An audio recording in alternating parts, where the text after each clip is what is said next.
नमस्कार दोस्तों, Navodaya coaching centre में आपका हार्दिक स्वागत है। मैं शैलेंद्र कुमार आपको क्लास 8th के एनसीईआरटी बुक में विषय विज्ञान के बारे में अध्ययन करेंगे।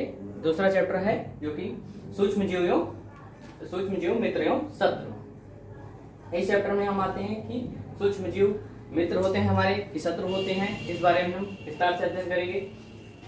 सूक्ष्म जीव जो होते हैं मुख्यतः 4 प्रकार के होते हैं। कौन कौन से? जीवाणु, कवक, प्रोटोजोआ और शैवाल होते हैं।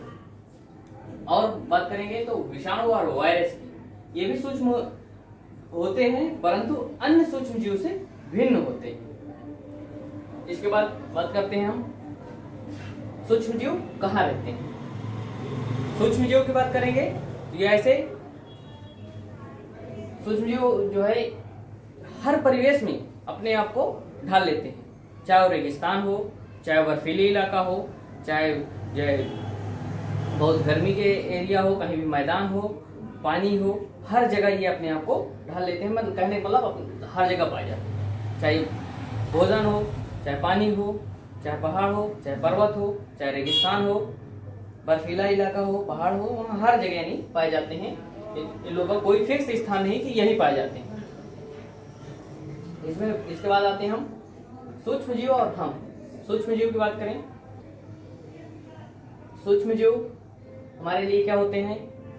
लाभकारी भी होते हैं, हानिकारक भी होते हैं, वो दोनों तरह काम करते हैं। सूक्ष्म जीव से हमें कुछ चीजों का बेनिफिट भी है, नुकसान भी है। नुकसान के बारे में बात करेंगे तो मित्रवत एवं सूक्ष्म सूक्ष्म जीव कैसे होते हैं हमारे लिए? मित्रवत, अगर मित्रवत की बात करें तो जैसे दूध से दही में बनना, ये सूक्ष्म जीवों का ही योगदान है कि जो दूध से दही बन जाती है। और इसके बाद बात करेंगे तो ब्रेड और एल्कोहल, ये सब सूक्ष्म जीव का ही जो है योगदान है, जो कि ब्रेड बन पाता है।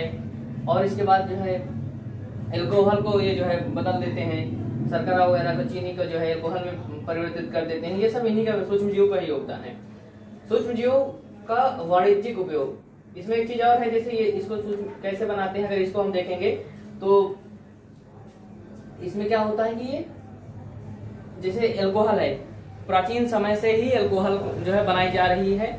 वो जो है जानते हुए ना जानते हुए किसी भी कारणवश, लेकिन वो सूक्ष्म जीवों का ही योगदान है। जैसे कोई चीज डाल दिए और उसको रख के बंद कर देते हैं, वो सड़ जाती है और उसमें जो है बाद में वो ऐसे एल्कोहल का रूप बन जाता है। वो जो है इन्हीं का सूक्ष्म जीवों का ही योगदान है। सूक्ष्म जीव वाणिज्यिक उपयोग क्या होता है? सूक्ष्म जीव में क्या करते हैं सूक्ष्म जीवों का?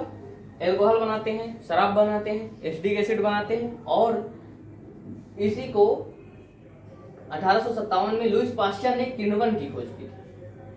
1857 में लुई पास्चर नामक एक वैज्ञानिक थे जिन्होंने खोज की किण्वन नाम की। जैसे कि अगर इसमें एक उदाहरण के नाम से आप देखते हैं, जैसे कि चीनी ले, एक आधा लीटर पानी ले लीजिए और चीनी ले लीजिए। 3-4 चम्मच चीनी डालने के बाद उसमें जो है ईस्ट डाल दीजिए और 3-4 घंटे, अगर 4-5 घंटे उसको धूप में रख दीजिए। इसके बाद में ढक्कन बंद रहने दीजिए। बाद में उसको खोल के देखेंगे तो वो एकदम एल्कोहल जैसे, शराब जैसी महक आ गई। वो किसका योगदान है? सूक्ष्म जीवों का ही योगदान है कि वो ऐसे हो गए। इसके बाद आते हैं सूक्ष्म जीवों का औषधि उपयोग क्या, यानी औषधियों में कहाँ सूक्ष्म जीवों का उपयोग है।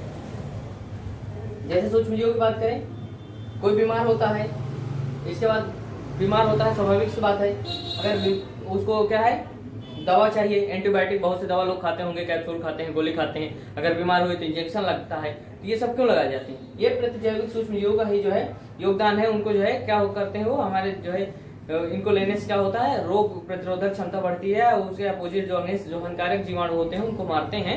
इसके वजह से इनको एंटीबायोटिक यूज किया जाता है। लेकिन हाँ, एंटीबायोटिक दवा को खासतौर पर जो है बहुत बिना डॉक्टर के या जो है ऐसे अपने आप नहीं लेना चाहिए, या बिना आवश्यकता के भी नहीं खाना चाहिए। क्योंकि इसको खाने से क्या होता है, अगर आप खा लेते हैं तो जरूरत नहीं, अगर खा लिए तो इससे क्या होगा कि जब इनकी जरूरत पड़ेगी आपको, तब ये उतना अच्छा काम नहीं करेंगे जितना इनको करना चाहिए। क्योंकि ये जो हमारे शरीर के जो हमारे लाभकारी जीवाणु होते हैं उनको खत्म कर देते हैं। इसलिए एंटीबायोटिक का जब उपयोग हो तभी उपयोग करना चाहिए, और इसकी अति और कमी दोनों भी नुकसानदायक हो सकती है। 1929 में पेनिसिलिन को अलेक्जेंडर नामक फ्लेमिंग ने खोज किया था। पेनिसिलिन की खोज किए थे, जो टीके जो इंजेक्शन लगाए जाते थे वो सब किसका योगदान है? बीमार हुए एंटीबायोटिक को इंजेक्शन लगा दिए, या तो एंटीबायोटिक कोई गोली दे दी, ये सब सूक्ष्म जीवों का ही योगदान है। जो औषधियां बनाई जाती हैं वो उन्हीं सूक्ष्म जीवों के हेल्प से बनाई जाती हैं। इसके बाद आते हैं वैक्सीन। वैक्सीन की बात करेंगे तो वैक्सीन क्या होता है, वैक्सीन या बोलिए या टीका बोलिए, टीका से आप लोग जनरल सब लोग परिचित होंगे, बचपन में बच्चों को बहुत से टीके लगाए जाते हैं, उनका कारण यही होता है। देखिए टीके और एंटीबायोटिक को जो है दोनों में अगर देखेंगे तो क्या होता है, एंटीबायोटिक कब लेते हैं आप, जब बीमार हो जाते हैं, जब आपको जरूरत होती है उसके बाद एंटीबायोटिक लिया जाता है, एंटीबायोटिक दवा। लेकिन टीका क्या होता है, बीमार होने से पहले ही व्यक्ति में सिरिंज द्वारा जो है इंजेक्शन लगा दिया जाता है। जो टीका लगाया जाता है उसमें क्या होता है, पहले से ले लेते हैं, तो जिस रोग का लिए लगाया जाता है वो क्या होता है, वो रोग पैदा होने से पहले ही वो हमारे अंदर उसके एंटीबायोटिक बन जाते हैं, और वो क्या होते हैं वैसे जो है रोग प्रतिरोधक क्षमता बढ़ जाती है ऐसे रोगों के प्रति, और हम जो है उस रोग से बच जाते हैं पीड़ित होने से। वैक्सीन की बात करेंगे तो एडवर्ड जेनर ने चेचक की खोज किए थे, कब, 1798 में। जब इस टीके की खोज नहीं थी उसके पहले बहुत से ऐसे चेचक के रोगी थे जिनको सही दवा न मिल पाने के कारण, सही कोई जो है औषधि न मिल पाने के कारण क्या बहुत से लोग अपना जान गंवा बैठते थे। 1798 में चेचक के टीके खोज होने के बाद क्या हुआ, बहुत से लोगों को टीके लगने लगे, और धीरे धीरे क्या हुआ, एक वैश्विक स्तर पर इसका अभियान चलाया गया, और धीरे धीरे चेचक जो है नामो निशान मिट गया। बहुत रेयर केस में मिल जाते हैं वो अलग बात है। जो टीका लगाए जाते हैं वैक्सीन जो है वो किसमें क्या, जैसे हैजा है, क्षय रोग है, चेचक है, हेपेटाइटिस है, इनके टीके पहले से जैसे लगा दिए जाते हैं इस तरह के रोगों के लिए, तो क्या होता है ये रोगों से वो बच जाते हैं। टीका और एंटीबायोटिक या दोनों में अंतर समझ लीजिए, फिर से बता दे रहे हैं। एंटीबायोटिक क्या होता है, बीमार होने के बाद लिए जाते हैं। टीका सदैव किसी भी रोग होने से पहले लगा दिया जाता है। मान लिया अगर किसी को कुत्ता काट लिया तो उसको रेबीज का टीका लगता है, और इसके बाद वो भी एक क्या है, रेबीज किसी को होने से पहले उसको लगा देते हैं कि रेबीज ना हो पाए। और इसी तरह जो है जैसे कि फीवर आ गया या और कुछ हो गया तो उसमें एंटीबायोटिक दे देते हो, अलग बात। अब यहाँ आते हैं हम मिट्टी की उर्वरता में वृद्धि। मिट्टी की उर्वरता में वृद्धि जो हेल्प करते हैं वो कौन कौन से, जैसे नीले हरे ये जो शैवाल होते हैं ये क्या करते हैं, नाइट्रोजन का स्थिरीकरण करते हैं, जिसके जो है वो मिट्टी की उर्वरता में क्या होती है, वृद्धि होती है, यानी बढ़ती है नाइट्रोजन। और इसकी बात करते हैं कहने मतलब नाइट्रोजन के स्थिरीकरण में नीले हरे शैवाल का बहुत बड़ा योगदान है, जो कि नाइट्रोजन को स्थिरीकरण करते हैं। आगे पढ़ेंगे पर्यावरण के शुद्धिकरण। पर्यावरण की शुद्धिकरण के बाद में देखेंगे, अगर आप देखेंगे तो क्या होता है, बहुत से जीव जंतु खत्म हो जाते हैं, और वो क्या करते हैं कि मरने के बाद जो है कहीं भी जैसे देखे होंगे कि वो कुछ दिन बाद विलुप्त हो जाते हैं। रीजन वो क्या होते हैं, विलुप्त होने के बाद वो पता ही नहीं चलता कहाँ चले गए, मिट्टी में मिल जाते हैं। तो मतलब जो उनके अंदर जो भी नाइट्रोजन जो भी खनिज चीजें थी वो मिट्टी में पुनः मिल जाती हैं। तो इसलिए क्या होता है, इसमें बता रहे हैं कैसे पर्यावरण शुद्ध होता है। अगर मान लीजिए कोई जानवर है मर गया, वो कोई खत्म ही ना, वो पड़ा रहे, सड़ता रहे, वो जो है पड़ा रहे एकदम से जो है, और पर्यावरण प्रदूषण होगा, जो है बहुत खराब उसकी बदबू आएगी, तो ये सब चीजें क्या होगी, पर्यावरण प्रदूषण होगा। लेकिन वहीं पे क्या होता है, उसे जो सूक्ष्म जीव होते हैं उसे खा के नष्ट कर देते हैं और मिट्टी में मिला देते हैं, जिससे क्या होता है कि वो विलुप्त हो जाता है। और जैसे कोई भी पेड़ पौधे पत्तियां हैं, छिलका है किसी चीज के, सब्जियों के फेंक देते हैं, कुछ दिन बाद मिट्टी में मिल जाते हैं। ऐसे क्यों होता है, जो सूक्ष्म जीव होते हैं उसे मिट्टी में मिला देते हैं, वो फिर से उसमें मिट्टी में मिलने के बाद पता ही नहीं चलता कहाँ चले जाते हैं। ये सब इनका योगदान है, सूक्ष्म जीवों का योगदान है। इसके बाद अगर आते हैं हानिकारक सूक्ष्म जीव कैसे होते हैं। हानिकारक सूक्ष्म जीव वो होते हैं जो कि रोगाणुजनक होते हैं। रोगाणुजनक मतलब ऐसे सूक्ष्म जीव जिनसे हम क्या होते हैं, बीमार हो जाते हैं, वो सब क्या होते हैं, हानिकारक सूक्ष्म जीव होते हैं। उसमें बहुत से जैसे सूक्ष्म जीव होते हैं, कोई बीमार है तो उससे अगर हम पीड़ित हो जाते हैं तो वो जो है उसके जो है रोग, और जो उसको रोग है वो हमें हो गया तो क्या हो जाए, ये भी एक बहुत हानिकारक जीवाणु का उसमें कहा जाएगा कि हाँ ये हानिकारक है। ऐसे जीवाणु, हानिकारक जीवाणु के बाद में मनुष्य में रोग कारक सूक्ष्म जीव कौन कौन से, रोग कारक जीव जैसे सर्दी जुकाम है, चिकन पॉक्स है, ये क्या है, सब रोग जो है रोग कारक जो है ये सूक्ष्म जीव होते हैं। जैसे किसी सर्दी है, अगर उसके पास में रहे या साथ में रहे तो दूसरे भी होने की संभावना रहती है। चिकन पॉक्स है, साथ में मिलने जुलने से वो चिकन पॉक्स हो जाता है, वो भी जो है एक जो है सूक्ष्म जीवों का ही इसमें कारक है। रोग कारक जो है अगर देखेंगे तो मच्छर है, डेंगू भी मच्छर से ही होता है, मलेरिया भी मच्छर से ही होता है। तो ये जो भी ये भी ये क्या है, और मक्खी है, ये भी रोग कारक है। ये भी कहीं भी गंदगी में बैठती है, इसके ऊपर जो है उसके साथ चिपक जाते हैं रोग कारक जो है जीवाणु। इसके बाद जहाँ वो बैठे, इसके बाद वो भोजन में बैठे, भोजन में आ गए, तो ये सब क्या हुआ रोग।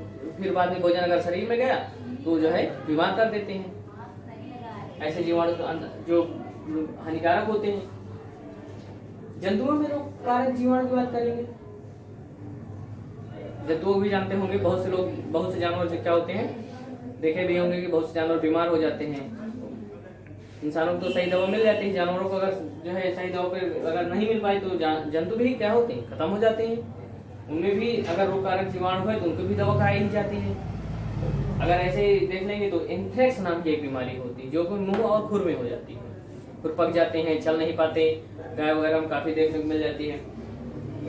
और इसके बाद एंथ्रेक्स की जो बात करते हैं, एंथ्रेसिस नामक जीवाणु से होती है। एंथ्रेक्स नामक रोग जो जानवरों में होती है, एंथ्रेसिस नामक जीवाणु की रोग होती है। ये एंथ्रेसिस नामक जीवाणु की वजह से एंथ्रेक्स नामक रोग होता है। 1876 में रॉबर्ट कोच ने बेसिलस एंथ्रेसिस नामक जीवाणु की खोज की थी, जो उन्हें 1876 में बताया था। इसके बाद देखेंगे पौधों में रोग उत्पन्न करने वाले सूक्ष्म जीव। पौधों में रोग कैसे उत्पन्न हो जाते हैं, बहुत से देखे होंगे, फसल है या पेड़ पौधे हैं उनमें जो है दवाई डाली जाती है, कोई रोग हो जाता है, जैसे धान में है खैरा रोग है, और अदर जो है फसल होती है अन्य फसलों में भी बहुत से दवाई डाली जाती हैं। या तो जैसे आम के उसमें देखे होंगे जब बौर लगते हैं, अगर बौर में कोई रोग लग गया तो उसमें डालते हैं। अमरूद है या अन्य तरह के जो भी फल फूल हैं, जब भी उनको जो है पैदा होते हैं तब उनसे देखते हैं अगर कोई रोग लग जाता है तो जो भी या बहुत से माली लोग होते हैं जो कि पूरे गार्डन की रखवाली करते हैं, वो लोग देखते हैं कि अगर कुछ हो गया तो वो सब ये जो है क्या करते हैं, उसमें कुछ भी कीटनाशक या ऐसी दवाओं को डालते हैं जिससे कि ये रोग कारक जो जीवाणु होते हैं वो खत्म हो जाते हैं। इसके बाद हम बात करते हैं पौधों को, तो आप जान ही गए होंगे, काफी लोग इससे परिचित भी होंगे, बहुत साधारण सी बात है। खाद्य विषाक्तन। खाद्य विषाक्तन क्या होता है, फूड पॉइजनिंग, सभी लोग जानते होंगे, लेकिन हो सकता है शब्दों से इधर उधर हो। खाद्य विषाक्तन क्या होता है, फूड पॉइजनिंग। फूड पॉइजनिंग कुछ नहीं है, फूड पॉइजनिंग वही है जैसे खाना रख दिए, खाना बेकार हो जाता है, वो क्या है, फूड पॉइजनिंग हो जाता है। फूड पॉइजनिंग मतलब यही होता है कि भोजन में होता है वो भोजन बेकार हो जाता है। बेकार होने के बाद कहने मतलब उसकी अजीब सी बदबू आने लगती है, उसको जो है देखते हैं तो उसमें जो है पानी जैसे आ जाता है, बदबू आने लगती है, वो क्या है एकदम। अगर उसको उस कंडीशन में जो है अगर खाना बेकार हो जाता है, महक जाता है, अगर उसको उस कंडीशन में कोई खा लेता है तो विष के समान काम करता है। कहने मतलब अगर कोई व्यक्ति ऐसा भोजन खा लेता है तो बीमार हो जाता है, इसलिए उसे क्या कहा गया, फूड पॉइजनिंग कहा गया। ये एक पॉइजन के समान बन जाता है। जो फूड पहले फूड था, लेकिन वो जो है बेकार होने के बाद क्या हो जाएगा, पॉइजन समान काम करेगा। इसके बाद अगर बात करते हैं हम खाद्य परीक्षण। खाद्य परीक्षण के रूप में अगर आप देखेंगे कि अगर कोई भी भोजन है उसे 2-3 दिन के लिए कहीं डिब्बे में बंद करके रख दीजिए, देखिए 2-3 दिन बाद देखेंगे उसके अजीब से बदबू आने लगेगी, जो कि पूरे रूम को एकदम से तो खोलने के साथ ही पूरे रूम बदबू से भर जाएगी। रीजन क्या होता है, वो पॉइजन जैसे बन जाता है, उसमें जो कुछ जीव होते हैं उसको पॉइजन जस्ट लाइक पॉइजन में चेंज कर देते हैं। इसलिए ऐसा भोजन कभी भी धोखे से भी किसी को ना खाना चाहिए, ना खिलाना चाहिए, क्योंकि ऐसे भोजन से क्या होते हैं, लोग खाने पर बीमार हो जाते हैं। इसके बाद बात करते हैं जैसे रासायनिक उपयोग। रासायनिक उपयोग क्यों किया जाता है, फूड पॉइजनिंग है तो उसको बचाया कैसे जाता है। बचाने का उपाय यही है कि उसको, रासायनिक उपाय है एक तो ऐसे तरीके हैं, या तो आप उसको भोजन कब तक नहीं बेकार होता, जब तो या तो उसका टेम्परेचर बहुत यानी गर्म टेम्परेचर में रहता है, या तो वो बहुत ठंडे उसमें रहता है। या तो भोजन जब तक गर्म रहेगा तब तक नहीं बेकार हो सकता, या तो फिर भोजन फ्रिज में रख देते हैं तो बेकार नहीं होता। क्यों, क्योंकि बहुत जब लो टेम्परेचर हो जाता है तो उसमें सूक्ष्म जीवों का जो वृद्धि दर है वो एकदम खत्म हो जाता है या बहुत कम हो जाता है, जिसकी वजह से भोजन जल्दी बेकार नहीं होता। रासायनिक उपाय की बात करेंगे तो रासायनिक उपयोग में क्या है, तेल है, नमक है, इसके बाद चीनी है, सिरका है, ये सब चीजों क्या होता है, रासायनिक उपयोग इनका जो है रासायन के रूप में जैसे होता है। जैसे कि आप देख लीजिए तेल का ही कोई भी चीज है, अगर तेल से रख दी जा रही चीज तो उसमें तेल के अंदर रख दिया, तेल लगा कर रख दिया जा रहा है तो वो चीज उतना बेकार नहीं होती। जनरली देखते होंगे तेल नमक का यूज बहुत उपयोग होता है किसमें, अचार बनाने में रख दिया जाता है। अचार अगर ऐसे रख दीजिए आप काट के रख दीजिए, 1 महीने बाद देखिए पूरा सड़ जाएगा। उसी में अगर तेल नमक लगा के रख दिया जाता है वो अचार काफी दिन तक चलता है, बेकार नहीं होता। तो ये क्या हो, ये मतलब कि उसमें क्या हो, तेल नमक से क्या हो, वो जो है सूक्ष्म जीव उसमें उत्पन्न नहीं होंगे और वो बचा रहेगा। इसके बाद अगर देखते हैं कि जो मछलियों को सेफ रखने का है, उसमें सूखा नमक से ढक देते हैं, मछलियां नहीं बेकार होती। और ऐसी कई तरह की चीजें हैं जो कि उनको बचाया जाता है। चीनी की बात करेंगे, चीनी के जैसे जैम वगैरह है और जैसे मुरब्बा वगैरह आंवला का बनाते हैं, तो ये सब चीजें क्या है, चीनी होती है, उसमें बेकार नहीं होता, रख देते हैं, काफी दिन तक रखे रहते हैं। तो ये चीनी नमक और तेल ये क्या करते हैं, उसको संदूषित होने से, बेकार होने से बचाते हैं। सिरका के भी ये योगदान है।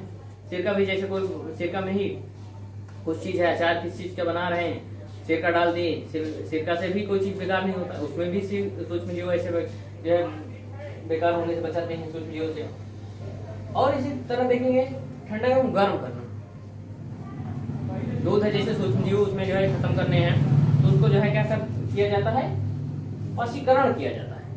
वाष्पीकरण क्या है, एक लुई पाश्चर नामक एक वैज्ञानिक थे जिन्होंने बताया था कि इसको वाष्पीकरण करने पर ये पूरा जितने इसमें सूक्ष्म जीव रहेंगे वो खत्म हो जाएंगे और वो जो है बेकार नहीं होगा। वाष्पीकरण जो है 70 डिग्री सेल्सियस में, 70 डिग्री सेल्सियस में दूध को बॉयल करते हैं। गर्म करने के बाद जो है उसको क्या करते हैं, 15 सेकंड तक उसमें उसी जो है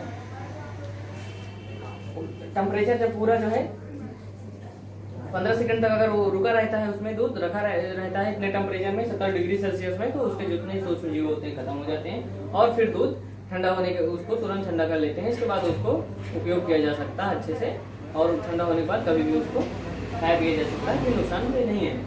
भंडारण की बात करते हैं तो जैसे बहुत सी चीजें हैं जो पैकेट बंद मिलते हैं, बंद रहती हैं लेकिन बेकार नहीं होती, अगर उसी खुले में रख देते हैं बेकार हो जाता है, क्योंकि उसको एयर जो है मुक्त रखा जाता है, इसलिए वो बेकार नहीं होते।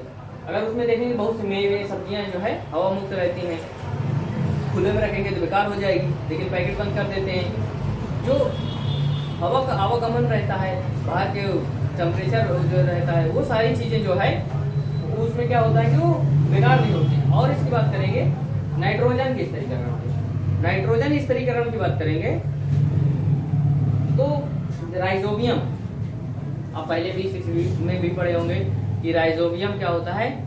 राइजोबियम नाइट्रोजन का स्तरीकरण करता है जो फलीदार पौधों को पत्तियों को मिलता है और उसमें जो है वो जो है अपना विकास करते हैं, यानी मतलब अच्छे ग्रो करते हैं। और इसके बात करेंगे तो राइजोबियम तो पहले से ही जानते हैं, इसको जान चुके होंगे, फलीदार पत्ती पौधे की जड़ों में रहते हैं, जो उसमें ग्रंथियां होती है पौधे की जड़ों में, उसमें वो रहते हैं। और इसकी बात करेंगे नाइट्रोजन चक्र। नाइट्रोजन चक्र आपको जानना बहुत जरूरी है कि नाइट्रोजन कैसे जो है एक चक्र चलता है।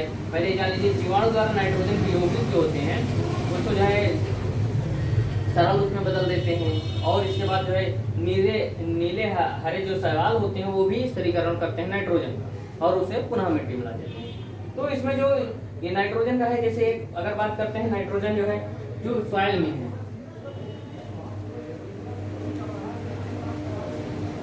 जो सॉइल में है अर्थात मृदा में है, ये क्या हो गई, मृदा की जो भी है वो एयर में जाएगी, हवा में, हवा की इधर